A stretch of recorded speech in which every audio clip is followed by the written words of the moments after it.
everyone. Families often ask me, what is senior abuse? How do I identify it and what can I do about it? In today's episode, we'll focus on what senior abuse is, including the different types, how do you spot senior abuse, and what can you do about it. Senior abuse is an action or inaction of a person in trust that jeopardizes the health and well-being of an older adult in the community.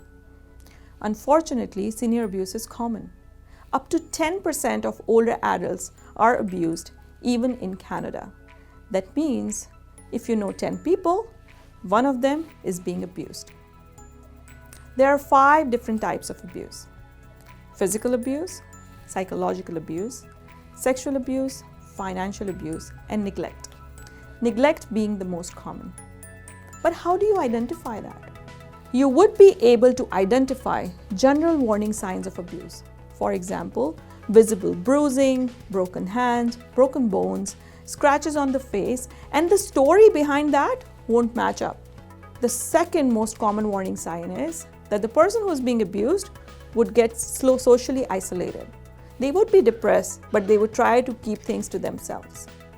The third warning sign is that they would be losing weight and significant property.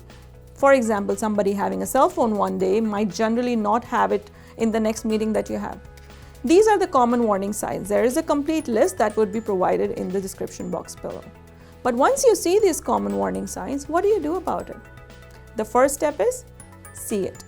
When you see something that's not okay, identify and say, this doesn't look okay.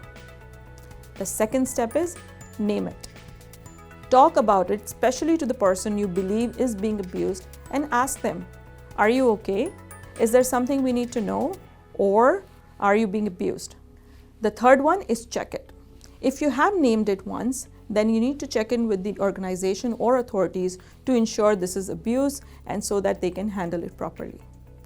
A great local organization to report older abuse in the community in Winnipeg is A&O Support Services for Older Adults.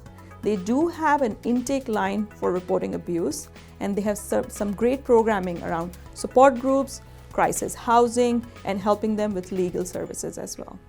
You can always call Right at Home if you need further information in this regards. Thank you.